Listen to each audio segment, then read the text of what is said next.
സങ്കീർത്തനങ്ങൾ അധ്യായം 112.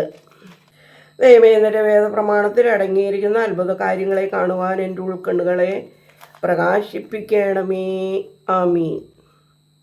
കർത്താവിനെ ഭയപ്പെട്ടതിൻ്റെ കൽപ്പനകളിൽ താല്പര്യമുള്ള മനുഷ്യൻ ഭാഗ്യവാൻ.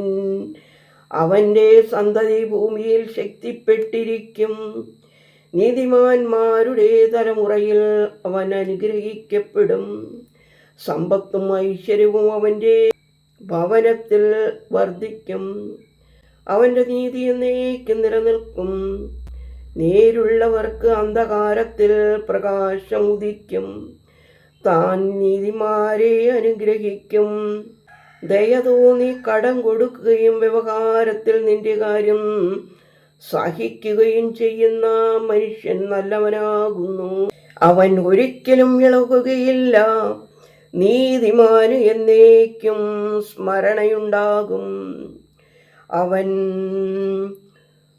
ദുഷ്കേൾവിയെ ഭയപ്പെടുകയില്ല.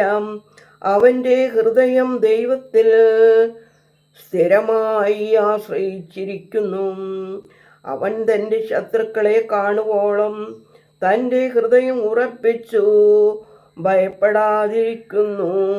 അവൻ ദരിദ്രന്മാർക്ക് ധാരാളമായി കൊടുത്തു. അവൻ്റെ നീതി എന്നേക്കും നിലനിൽക്കും. അവൻ്റെ കൊമ്പ് മഹത്വത്തോടെ ഉയരുകയും ചെയ്യും. ദുഷ്ടൻ കണ്ട് കോപിക്കും. അവൻ തൻ്റെ പല്ലുകടിച്ച് മാഞ്ഞു പോകും. ദുഷ്ടന്മാരുടെ ആഗ്രഹം നശിക്കുകയും ചെയ്യും. ദൈവമേ, സ്തുതി നിനക്ക് യോഗ്യമാകുന്നു. പാർക്കുമോർ.